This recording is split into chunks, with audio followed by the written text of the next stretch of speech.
Hello बच्चों, कल मैंने आपको या पिछले वीडियो में आपको मैंने बताया था केमिकल इक्वेशन के बारे में। उससे पहले हमने आपको वीडियो में बताया था केमिकल रिएक्शंस के बारे में। आज हम पढ़ेंगे केमिकल इक्वेशंस के बारे में कि केमिकल इक्वेशन होता क्या है। ठीक है, तो हमने आपको बताया था कि केमिकल इक्वेशन क्या होता है। किसी उसके स्केलेटल फॉर्म में या सिंपल फॉर्म में लिख देते हैं तो उसको हम क्या बोलते हैं कि वो क्या होता है, इसका फॉर्मूला हो जाता है। ठीक है, यानी हम क्या बोल सकते हैं कि उसका क्या हो जाता है, स्केलेटल हो जाता है, इक्वेशन हो जाता है। ठीक है, लेकिन अगर हम क्या कर सकते हैं, ठीक है, जैसे मैंने मान लिया कि हमने ले लिया H2O, क्या बोलते हैं, H2O गैस प्लस O2। ठीक है, तो इसको हमने क्या कर दिया, H2O बना दिया।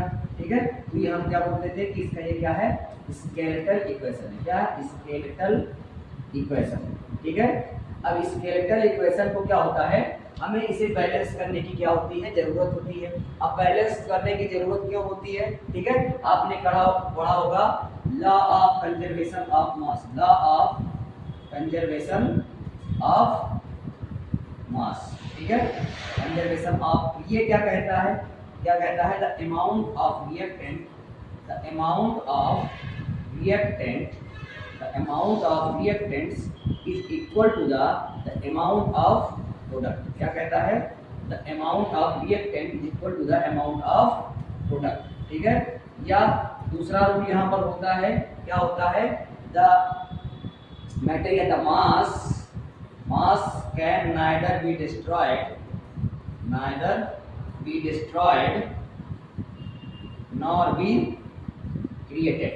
ठीक है, यानी क्या कहा जाता है कि मास को ना तो हम डिस्ट्रॉय कर सकते हैं और ना ही क्रिएट कर सकते हैं। समझ में आ रहा है, यानी law of conservation of mass क्या कहता है, सबसे पहला क्या कहता है, the amount of reactants is equal to the amount of product. दूसरा क्या कहता है, mass can neither be destroyed nor be created। ठीक है, यहाँ से हमें पता चलता है कि हम किसी केमिकल इक्वेशन को क्यों बैलेंस करते हैं। केमिकल इक्वेशन को बैलेंस करने की जरूरत क्या होती है, क्योंकि हमें पता है law of conservation of mass, law of conservation of mass क्या कहता है, the amount of reactant is equal to the amount of product. जैसे हमने यहाँ पर मान लिया कि हमारे पास क्या है, इसे मान लेते हैं CaO है, प्लस हमने क्या करा दिया, कार्बन डाइऑक्साइड के साथ रिएक्शन करा दिया और ये क्या बन जाता है, कैल्शियम कार्बोनेट बन जाता है। तो अब यहाँ पर क्या होता है, इसे मान लेते हैं हमने क्या ले लिया, 10 ग्राम क्या ले लिया, कैल्शियम ऑक्साइड ले लिया, और क्या ले लिया, 5 ग्राम क्या ले लिया, कैल्शियम कार्बोनेट ले लिया। तो टोटल मास बनेगा कैल्शियम कार्बोनेट का, वो कितना बनेगा, 15 ग्राम बनेगा। ठीक है, तो इसी पर बेस्ड होता है केमिकल बैलेंसिंग केमिकल इक्वेशन। ठीक है, अब बैलेंसिंग केमिकल इक्वेशन क्या होता है, ठीक है, क्या होता है, बैलेंसिंग केमिकल इक्वेशन। अब बैलेंसिंग केमिकल इक्वेशन क्या होता है, ठीक है, यानी क्या होता है, the number of atom of reactant, the number of atom of the reactant, the number of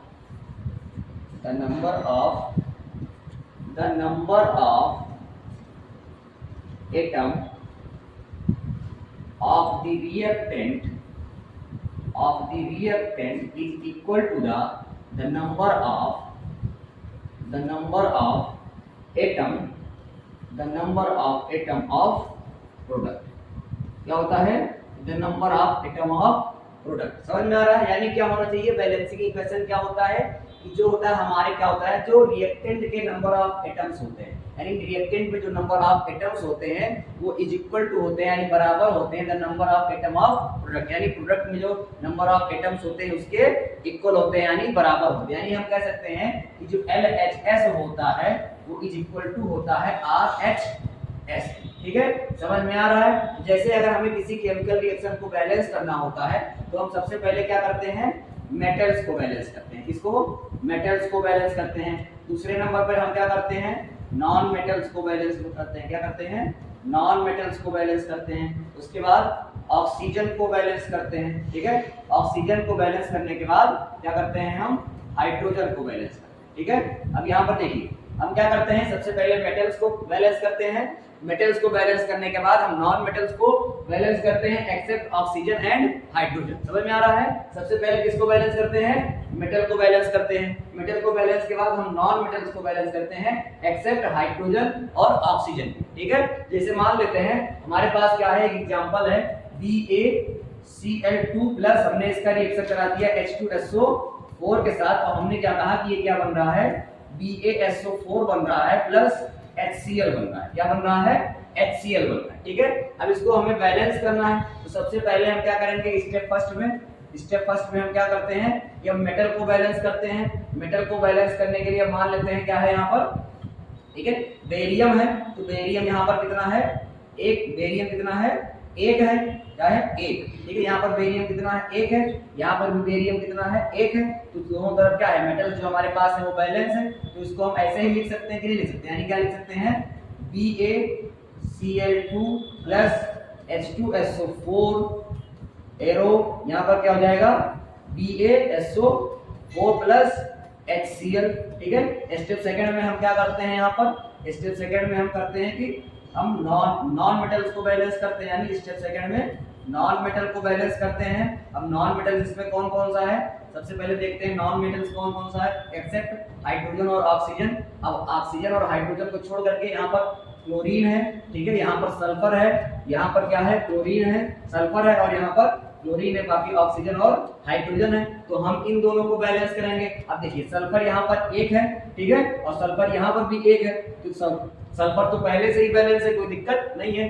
हमें बैलेंस क्या करना है, क्लोरीन को बैलेंस करना है। यहाँ पर एक क्लोरीन है, यहाँ पर दो क्लोरीन है, यानी यहाँ पर दोनों के एटम्स जो होने चाहिए वो बराबर होने चाहिए। तो फिर हम क्या करेंगे, यानी यहाँ पर क्या लिख देंगे, BaCl2 लिख सकते हैं, प्लस यहाँ पर हम H2SO4 कर सकते हैं, एरो लगाते हैं, BaSO4 हमें ऐसे ही लिखना है, प्लस क्या कर सकते हैं, अब यहाँ पर HCl है तो हम यहाँ पर 2 नहीं लिख सकते हैं, ठीक है, नीचे की तरफ, यानी HCl2 हम ऐसे नहीं लिख सकते हैं, ठीक है, ये गलत हो जाएगा। कैसे लिखेंगे, यानी हम मॉलिक्यूल के आगे लिखते हैं तो ये क्या हो जाएगा, HCl हो जाएगा, ठीक है, 2HCl, यहाँ पर क्लोरीन भी 2 हो गया। अब देखिए क्या बैलेंस, स्टेप थर्ड में हमें क्या बैलेंस करना होता है, ठीक है, स्टेप थर्ड में हमें बैलेंस करना होता है ऑक्सीजन को, ठीक है। अब ऑक्सीजन को हम कैसे बैलेंस करेंगे, देखिए ऑक्सीजन यहाँ पर कितना है, 4 है, ठीक है, और यहाँ पर कितना है, यहाँ पर भी 4 है, ठीक है, कोई दिक्कत नहीं है। या हम मान लेते हैं सल्फेट आयन को पूरा बैलेंस कर लेते हैं, सल्फेट आयन को पूरा बैलेंस कर लिए तो SO4 इधर एक है, SO4 इधर भी एक हो गया, कोई दिक्कत नहीं है। अब दोनों बैलेंस हो गए, अब बच क्या रहा, हाइड्रोजन बच रहा है, ठीक है, यानी ऑक्सीजन को तो हमें बैलेंस करना नहीं है, तो हमने वैसे ही ऑक्सीजन को लिख दिया, कोई दिक्कत नहीं है, सेम चीज है, ठीक है। तो ये क्या हो जाएगा, BaCl2 प्लस H2SO4 एरो, ये क्या हो जाएगा, BaSO4 प्लस 2HCl हो जाएगा, ठीक है। अब क्या करते हैं, हाइड्रोजन को बैलेंस करते हैं। स्टेप 4 में हम क्या करते हैं, हाइड्रोजन को बैलेंस करते हैं, हाइड्रोजन यानी, ठीक है, स्टेप 4 हो गया। अब स्टेप 4 में हम हाइड्रोजन बैलेंस करते हैं। अब देखिए स्टेप थर्ड में हम लिखेंगे कि हाइड्रोजन किधर कितना है। अब देखिए यहाँ पर कितना है, 2 हाइड्रोजन पहले से, कोई दिक्कत नहीं है, यहाँ पर 2 हाइड्रोजन है, ठीक है, ये क्या जाएगा, बैलेंस हो जाएगा, क्या हो जाएगा, यानी ये क्या हो गया, बैलेंस्ड हो गया। कोई दिक्कत यहाँ तक नहीं, अगर कोई दिक्कत हो तो ठीक है दोबारा देख लेना, रिपीट कर लेना, ठीक है। नेक्स्ट आता है आपका एक एग्जांपल हमारे पास और है, क्या करते हैं, एग्जांपल है ये HNO3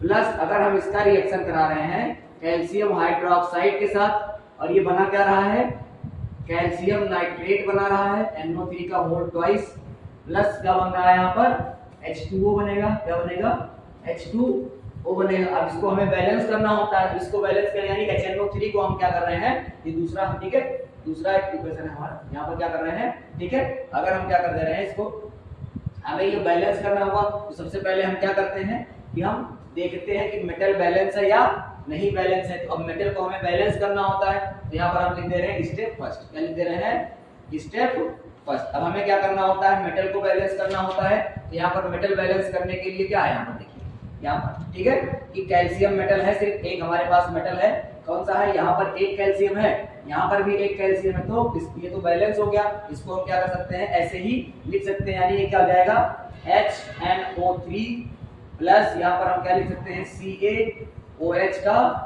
होल ट्वाइस एरो, यहाँ पर क्या बन जाएगा, CaNO3 का होल ट्वाइस प्लस H2O बन जाएगा, ठीक है। फिर अब हम क्या कर सकते हैं, स्टेप सेकंड में हमें क्या करना होता है कि नॉन मेटल को बैलेंस करना होता है, एक्सेप्ट स्टेप सेकंड में हमें क्या करना होता है, नॉन मेटल्स को, यानी यहाँ पर हम मेटल लिख दे रहे हैं, हमने यहाँ पर क्या किया, मेटल को बैलेंस किया, यहाँ पर हम क्या कर रहे हैं, नॉन मेटल को बैलेंस कर रहे हैं, नॉन मेटल को एक्सेप्ट किसके, एक्सेप्ट ऑक्सीजन एंड हाइड्रोजन, ठीक है। इन दोनों को हम अभी बैलेंस नहीं करते, यानी इन दोनों को बैलेंस सबसे बाद में करते हैं। तो अब स्टेप सेकंड में हम क्या करेंगे, नॉन मेटल को बैलेंस करेंगे एक्सेप्ट ऑक्सीजन एंड हाइड्रोजन। तो अब क्या हो जाएगा हमारा यहाँ पर, ठीक है, स्टेप सेकंड में हो जाएगा कि हम क्या करेंगे, सिर्फ बैलेंस करेंगे किसको। अब यहाँ पर देखिए नाइट्रोजन है, क्या है, नाइट्रोजन है, ठीक है। जो दूसरा जो नॉन मेटल है वो यहाँ पर एक नाइट्रोजन है और यहाँ पर भी नाइट्रोजन है, बाकी क्या है, ऑक्सीजन है और हाइड्रोजन है। तो हम उस नाइट्रोजन को बैलेंस करेंगे।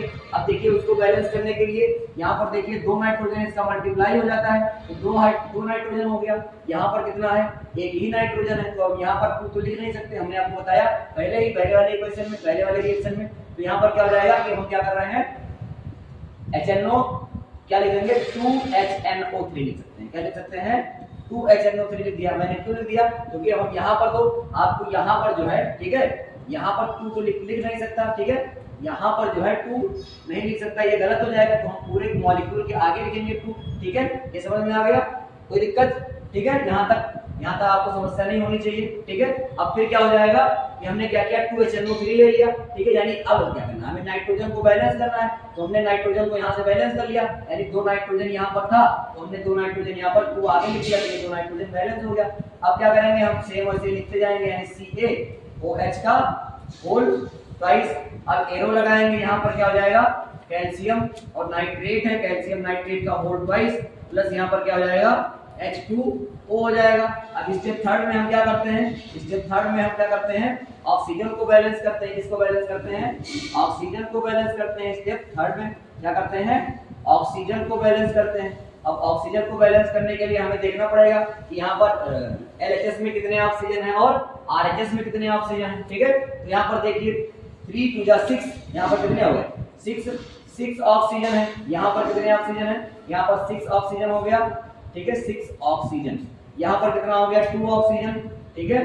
टोटल कितना हो गया, 6 to 8, यानी इधर क्या है, 8 ऑक्सीजन है, ठीक है, 8 ऑक्सीजन हो गया। इधर कितना है, 3 2 6 1 7 ऑक्सीजन है। तो हमें ऑक्सीजन पर अब इधर 8 है इधर 7 है, तो हमें इधर 8 करना है। 8 कैसे कर सकते हैं, ठीक है। अब वो करने के लिए अब इधर तो हम ऑक्सीजन बढ़ा नहीं सकते, क्योंकि हमें क्या करना है, इसमें हम ऑक्सीजन बढ़ा नहीं सकते, ठीक है। तो हम क्या करेंगे, यहाँ पर देखिए हम यहाँ पर बढ़ा सकते हैं, यानी 2 यहाँ पर हम लिख सकते हैं। तो क्या हो जाएगा यहाँ पर, ठीक है, यहाँ पर हम लिखेंगे कि 2HNO3 प्लस CaOH का होल ट्वाइस एरो। यहाँ पर क्या आ जाएगा,